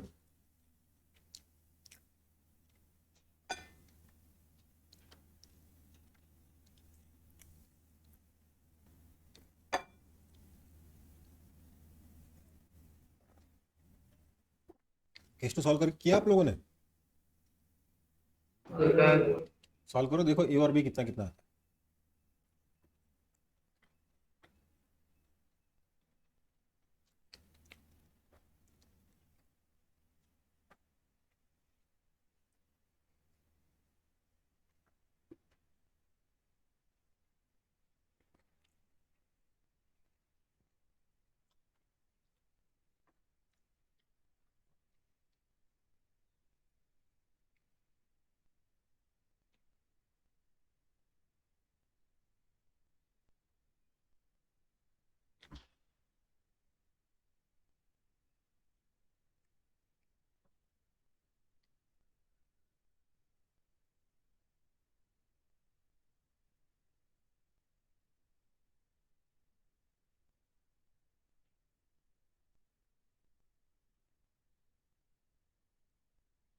वाह,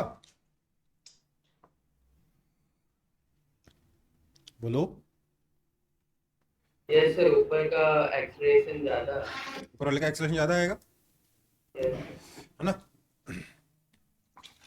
ऊपर वाले का 4 हो जाएगा, नीचे वाले का हो जाएगा कितना? 150 लगा था ना, 190 माइनस 40 50 अपन 2.5 हो जाएगा, राइट? यस ऊपर वाले का ज्यादा हो गया, आंसर गड़बड़ा, है ना? अगर मैं थर्ड वाले पार्ट को सॉल्व करता हूँ, यह क्या होगा? यहाँ 150 जगह 250, यस इसका एक्सेलरेशन आ जाएगा 250 माइनस 60 इक्वल 38, तो एक्सेलरेशन आ जाएगा 90 अपॉन 30, 190 अपॉन 30, मतलब कि 19/3 metre per second square, approx 6। है ना? 6 से थोड़ा ज्यादा। यस तो 10 जो है वो ग्रेटर देन 60 न्यूटन आ जाएगा। यस हमें उससे मतलब नहीं, हमें इससे मतलब है कि ये 40 से ज्यादा आ जाएगा, तो हमको ये केस सीधे सीधे रिजेक्ट करना है, ठीक है? यस समझ में आई बात? इसका केस 2 क्या होगा? ब्लॉक्स अलग अलग चलेंगे, है ना? ब्लॉक्स अगर अलग अलग चलेंगे तो क्या होगा? फ्रिक्शन कौन सा हो जाएगा? काइनेटिक। ध्यान दीजिएगा बेटा, दोनों केसेस में एक फर्क है। पहले केस में दोनों का क्योंकि कॉमन एक्सेलरेशन था, एक वेरिएबल कम था, आया ना? यस दूसरे केस में तो एक्सेलरेशन अलग अलग हो गया, तो वेरिएबल बढ़ गया, यस और नो?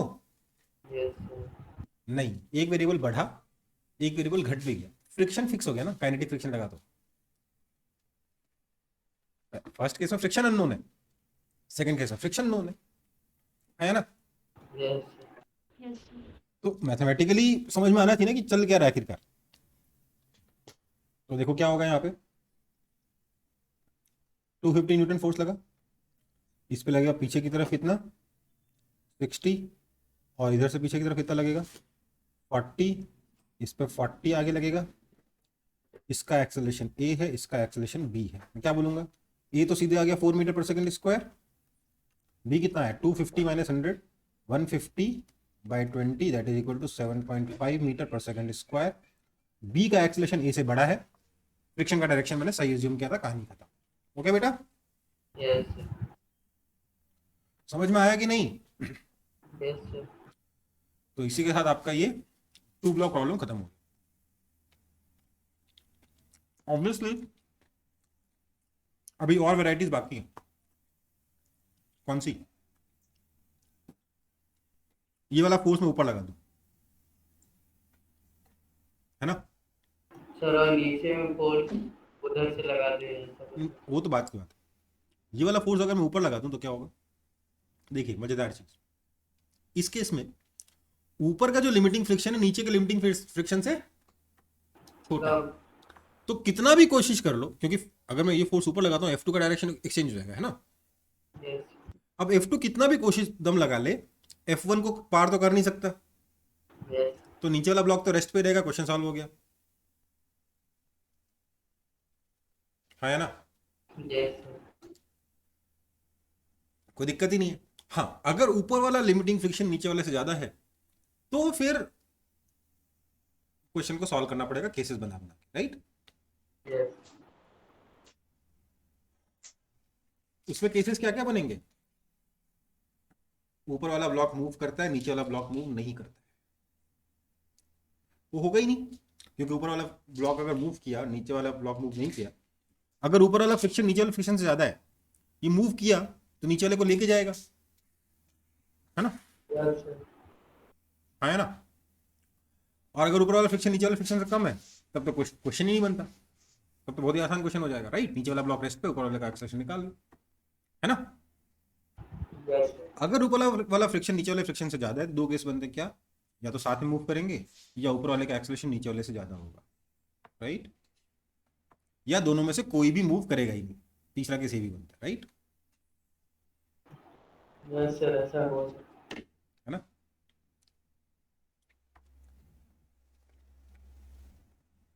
तो ये सारे डिफरेंट केसेस हो सकते हैं।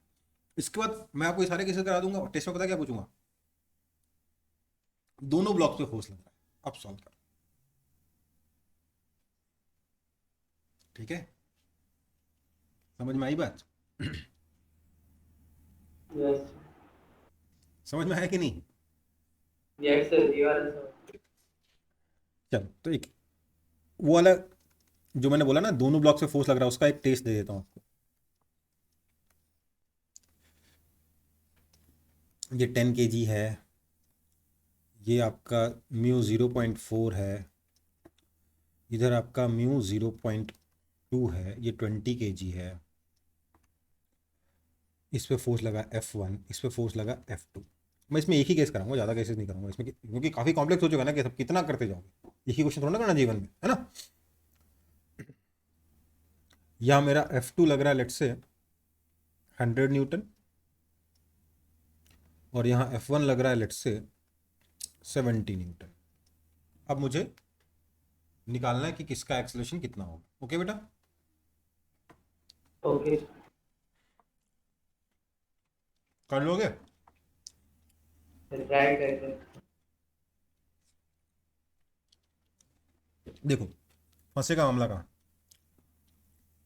ये तो पता है कि इस पे तो फ्रिक्शन जो लगेगा वो F1 पीछे ही लगेगा। F1 की value less than equal to कितनी आएगी? 60 न्यूटन, है ना? यस यहां पर जो F2 लगेगा उसका डायरेक्शन नहीं पता, लिमिटिंग वैल्यू पता है कि F2 is less than equal to 40 newton, 40। Yes पर उसका डायरेक्शन नहीं पता, राइट?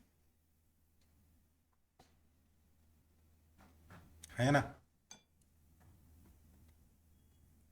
सर, नीचे वाला पहले देखना होगा आगे जाके कि क्या रेस्ट। कंफ्यूजन हो गया ना क्वेश्चन सॉल्व करने में? थोड़ा जरा सा चेंज किया और क्वेश्चन एकदम कॉम्प्लेक्स हो गया, राइट? हुआ कि नहीं?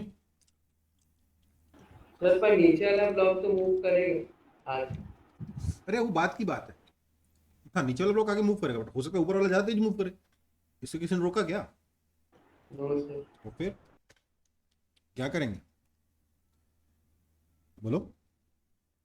सर, दोनों को मान लेंगे एक साथ मूव कर रहे हैं। 3 केसेस बन जाएंगे, दोनों साथ मूव करेंगे, ए बी से बड़ा है, ए बी से छोटा है, ठीक है? ओके और जो मेरे जैसे थोड़े ज्यादा समझदार होंगे आप लोगों से, वो क्या करेंगे? हट, ऐसे थोड़ा ना करेंगे। मान लेते हैं पीछे ही फ्रिक्शन F1 लग रहा है, अगर दोनों के बीच में कोई फ्रिक्शन नहीं है तो क्या होगा, पहले मैं ये सोचूं।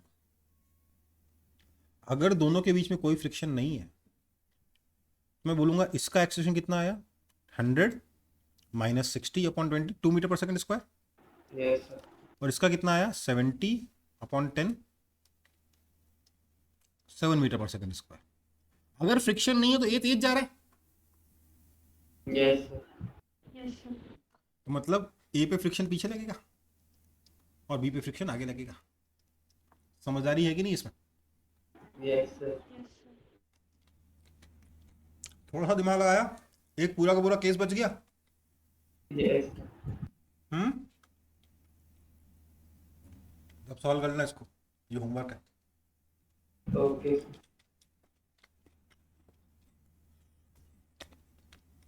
सोचो, एक के ऊपर दो ब्लॉक, एक के ऊपर एक दो ब्लॉक है, उसको देखते सारे केसेस बन गए। एक के ऊपर एक 3 ब्लॉक लगा देंगे, कितने केसेस बनेंगे? कितने तरीके के क्वेश्चन बनेंगे उसमें, कितने केसेस बनेंगे, समझ रहे हो?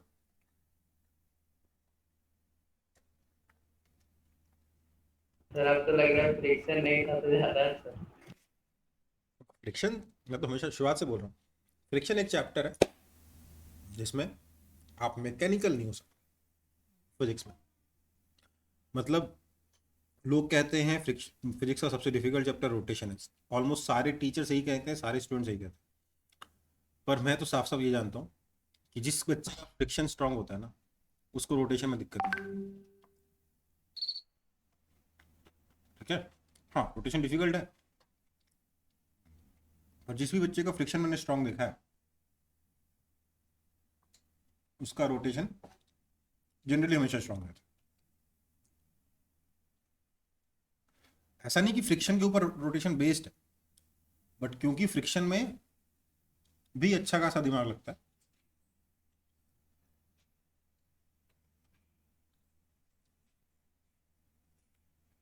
इसलिए रोटेशन के क्वेश्चन में पढ़ लेता है। आगे बढ़े। यस अच्छा, मैंने कल परसों दोनों दिन क्लास रखी ना आपकी, बताया ना मैंने? सर, शाम में 5 से 7। ये मैंने कहाँ बताया है? टाइम तो मैंने बताया नहीं है। सर आप बोले थे कि एक्स्ट्रा क्लास होगा तो मैं एक्स्ट्रा 5। क्लास होगा, कब होगा ये थोड़ा ना पता है। सर कितने, बोले बस वो तो 5। पिछले वीक का था ना बेटा, 5 से 7 नहीं होगा भाई। सर इस वीक तो अपने मतलब क्लास फाइनल। पिछले वीक सैटरडे संडे लिया था ना एक्स्ट्रा क्लास। सर यस वो ये बात और है कि एक उसमें से एक क्लास कैंसिल हो गई थी इंटरनेट की वजह से, पर लेने की कोशिश तो की थी। यस इस हफ्ते भी सैटरडे संडे दोनों दिन क्लास लेने की कोशिश करूंगा। होपफुली दोनों दिन ले लूँ। अगर ले लेता हूँ तो मतलब हम लोगों ने जितनी क्लासेस मिस करी थी उससे ज़्यादा कवर कर लिया होगा। ठीक है, संडे को 15 अगस्त है, फिर भी मैं क्लास लूँगा। ओके, सर कब लेंगे बता दीजिए। बट अब संडे को तो मैं इवनिंग में, दो भी क्लासों को इवनिंग में लूँगा। एक बार थोड़ा टाइम टेबल मुझे चेक करना पड़ता है यार, बहुत ओके लोग अकेले मैं डिसाइड कर लूँ फिर दूसरे का टाइम टेबल फंस जाता है। मतलब ये सब दिक्कतें होती है ना। जैसे उस दिन अनिल सर कुछ ओके करना सर। चाहते थे, मैंने डिसाइड करके बता दिया आप लोगों को। अनिल सर आपकी क्लास लंबी खींचना चाहते थे। आज हुई थी आपकी 3 से 4 क्लास केमिस्ट्री की? No sir. नहीं हुई थी, ठीक। चलो फिर F1 F2, इसलिए तो अब शायद फिर अनिल सर एक्स्ट्रा क्लास लेना चाहते हैं, तो मुझे हिसाब से एडजस्ट करना होगा ना मुझे भी, तो दोनों को। सर कल भी उनका 1 घंटा का क्लास नहीं है। वही तो कह रहा हूँ, एक बार अनिल सर से बात कर लूँगा। ठीक है, ओके F1 F2 दोनों आगे 60 न्यूटन और 40 न्यूटन। अच्छा सॉरी, ये तो अपन सॉल्व कर चुके क्वेश्चन, आगे बढ़ते हैं। अब बात ये उठती है कि भैया आखिरकार फ्रिक्शन लगता क्यों है। तो देखो इसकी मल्टीपल थ्योरी है, मल्टीपल थ्योरीज है, बहुत सारी थ्योरीज जो अलग अलग सिचुएशन में वैलिड होती है। ठीक है, जैसे एक तो आप लोगों ने क्लास 8th में पढ़ा है कि सरफेस की जो इरेगुलरिटीज हैं, ये नीचे वाला सरफेस है, इसमें ऊपर वाले सरफेस की इरेगुलरिटीज फंस गई,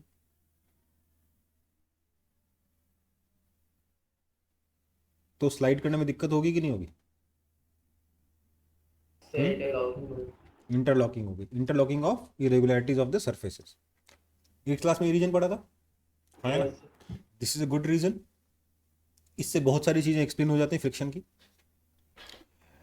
लेकिन आपने ये चीज देखी होगी कि अगर आप एक बॉल को फ्लोर पे रोल करो तो ज़्यादा देर तक रोल करता है, और उसी बॉल को अगर आप मैट्रेस पे रोल करो तो कम देर तक रोल करता है, कम जल्दी रुक जाता है, हाँ या ना? Yes yes sir. उसका क्या रीज़न है? तो बेटा उसका रीज़न ये है कि आपकी जो बॉल होगी ना मैट्रेस के ऊपर, हमेशा कैसी होगी? मैट्रेस में डिप्रेशन प्रोड्यूस करेगी, यस ऐसी और ऐसी मूव करेगी ना। जैसे जैसे आगे जाएगी, आगे वाले मैट्रेस को दबाती जाएगी, पीछे वाले मैट्रेस को रिलीज करती जाएगी, हाँ या ना? यस तो अगर आप ध्यान से देखोगे तो यू विल सी कि यहाँ पे जो नॉर्मल फोर्स है वो टेढ़ा लग रहा है। Yes sir. अगर आप माइक्रोस्कोपिक लेवल पे देखोगे, और अगर मैक्रोस्कोपिक लेवल पे देखोगे तो क्या देखोगे? सर सरफेस तो हॉरिजॉन्टली ऑलमोस्ट नॉर्मल फोर्स ऊपर लगा और फ्रिक्शन नीचे लगा। एक्चुअली पूरा का पूरा नॉर्मल फोर्स ही है। यस इस केस में भी देखा जाए तो पूरा का पूरा नॉर्मल फोर्स ही तो है ये, यस आया ना? आया ना? Yes sir. It's Yes, like sir. कि ये लगातार ऊपर चढ़ रहा है ये बॉल, इसलिए स्लो हो गया। ठीक है, तो कुछ जगहों पे ये एक्सप्लेनेशन सही है, कुछ जगहों पे ये एक्सप्लेनेशन सही है, पर एक्चुअल में फ्रिक्शन ना, इन दोनों ही केसेस में हम लोग फ्रिक्शन को नॉर्मल की तरह देखने की कोशिश करते हैं, बट एक्चुअल में फ्रिक्शन एक दूसरा फोर्स। वो फोर्स क्या है देखिए क्योंकि इससे आप बाकी सब चीजें एक्सप्लेन कर पा रहे हो, एक चीज एक्सप्लेन करना बड़ा मुश्किल है कि भैया स्टैटिक फ्रिक्शन काइनेटिक फ्रिक्शन से बड़ा क्यों है ना? तो तीसरा एक्सप्लेनेशन जो सबसे ज्यादा एक्सेप्टेड एक्सप्लेनेशन है, ऑब्वियसली अलग अलग सिचुएशन में अलग अलग एक्सप्लेनेशन ज्यादा अच्छा काम करते हैं, पर जो सबसे ज्यादा एक्सेप्टेड एक्सप्लेनेशन है सबसे ज्यादा जनरल केसेस में, वो क्या है कि देखो दोनों सरफेस इरेगुलर, अच्छी बात है, पर इरेगुलर भी है तो क्या है, अंदर तो इलेक्ट्रॉन प्रोटॉन ही है ना, है ना? बोलो। अब जो इलेक्ट्रॉन प्रोटॉन है, वो जो प्रोटॉन तो अपने न्यूक्लियस के अंदर बंद है, जो इलेक्ट्रॉन्स हैं वो तो बाहर घूम रहे हैं, ज्यादातर जगह तो खाली है, इलेक्ट्रॉन तो थोड़ी सी जगह ऑक्यूपाई करके बेटा, ज्यादा जगह तो खाली है। तो उन जगहों का थोड़ा सा ओवरलैप होगा और something of the sort of bonding बनेगी, प्रॉपर बॉन्ड्स नहीं बनेंगे बट वंडरवल फोर्सेस वाले बॉन्ड बनेंगे। Okay, okay. ठीक है। अब जब आप इसको स्लाइड करने की कोशिश करोगे तो क्या होगा, ये बॉन्ड्स टूटेंगे, यस इनको तोड़ने के लिए फोर्स लगाना पड़ेगा, आया ना? यस अगर रुका हुआ है तो ये बॉन्ड ये ज्यादा अच्छे से बॉन्ड बन जाएंगे, टाइम मिलेगा उसको, तो उनको तोड़ना और ज्यादा मुश्किल हो जाएगा, है ना? यस ऑल्दो ये भी गलत हो जाता है कई जगहों पे। कैसे? अगर मैं इस ब्लॉक को लिफ्ट करूंगा तब भी तो बॉन्ड तोड़ना पड़ेगा, उस वक्त क्यों नहीं लगता फ्रिक्शन? उस वक्त तो मेरे को फोर्स mg के बराबर ही लगाना पड़ता है, आया ना? समझ रहे हो बात को? यस तो मल्टीपल एक्सप्लेनेशन है अलग अलग चीजों को एक्सप्लेन करने के, कोई भी एक्सप्लेनेशन किसी भी केस को 100% एक्सप्लेन नहीं करता, ठीक है?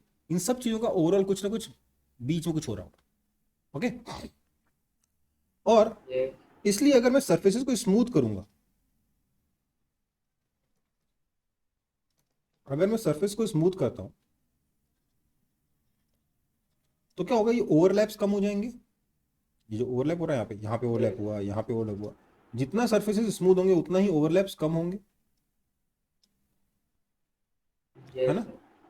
और ओवरलैप्स अगर कम होंगे तो क्या होगा, फ्रिक्शन कम हो जाएगा, bond come number of overlaps decrease, 10 क्या हो बेटा, फ्रिक्शन कम हो जाएगा, राइट? लेकिन एक चीज समझिए, अगर मैं बहुत ज्यादा स्मूथ करूं, टू मच स्मूथनिंग हो जाए,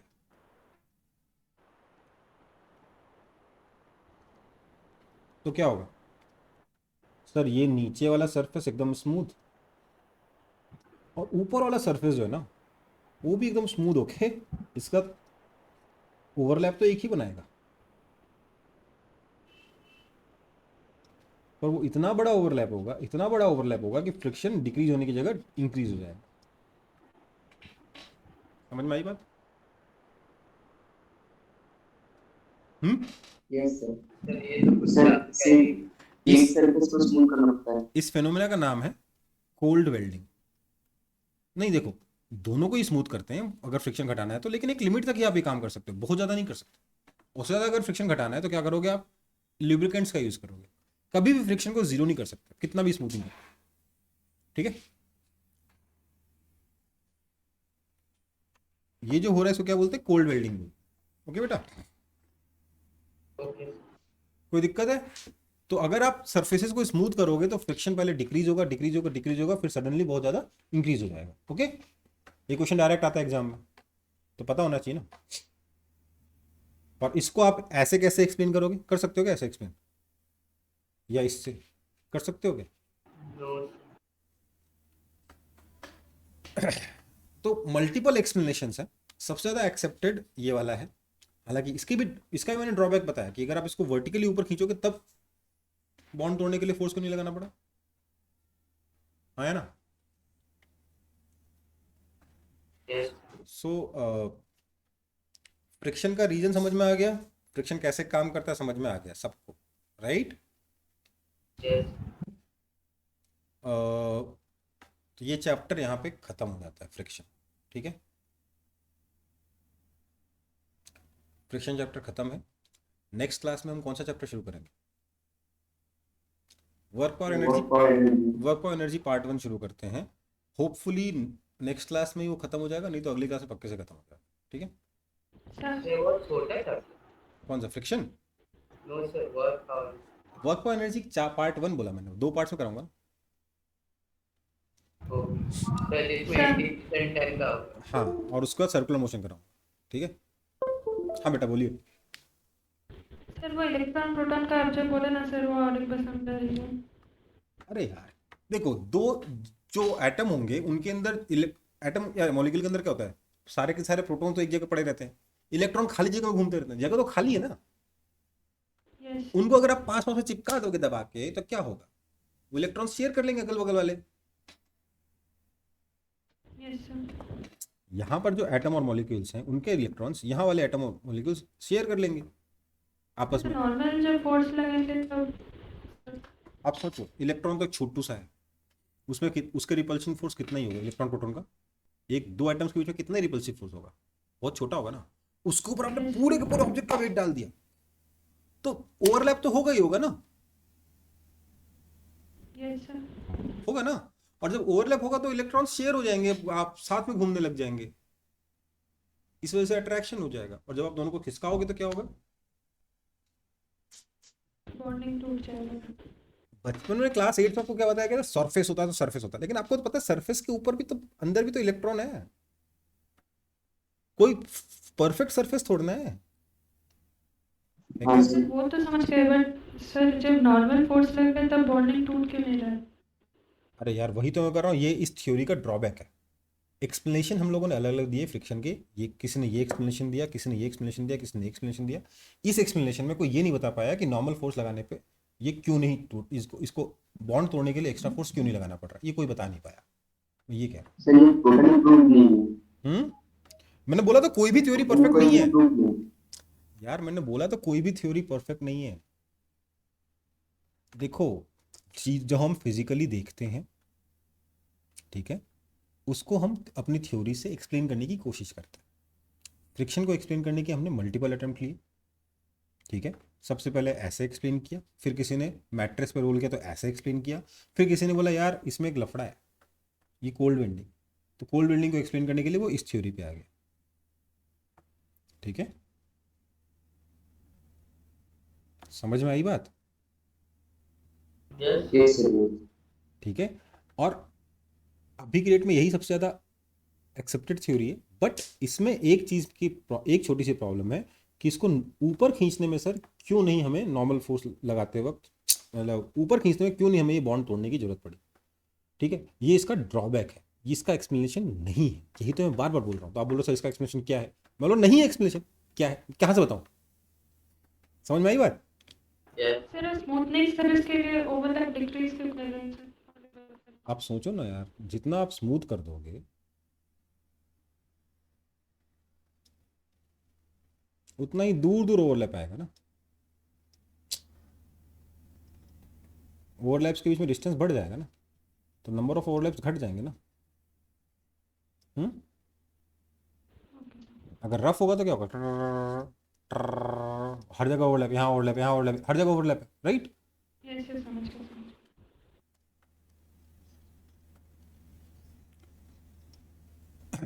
तो मल्टीपल थ्योरीज हैं, आपकी बुक्स में मोस्टली ये वाली थ्योरी दे रखी होती है 11th में, क्योंकि आपके एग्जाम में क्वेश्चन आता है क्या कि भैया बहुत ज़्यादा स्मूथ करेंगे तो फ्रिक्शन डिक्रीज होगा कि इंक्रीज होगा, आपको आंसर देना होता है इंक्रीज होगा, और वो सिर्फ इसी थ्योरी से एक्सप्लेन हो सकता है। ठीक है, जैसे एटॉमिक स्ट्रक्चर में पढ़ा ना आप लोगों ने, यस कितनी कितनी थ्योरीज दी गई एटम को एक्सप्लेन करने के लिए अभी तक, मतलब। सर, वो भी फेल है। हाँ, फिर समझ में आ गई बात?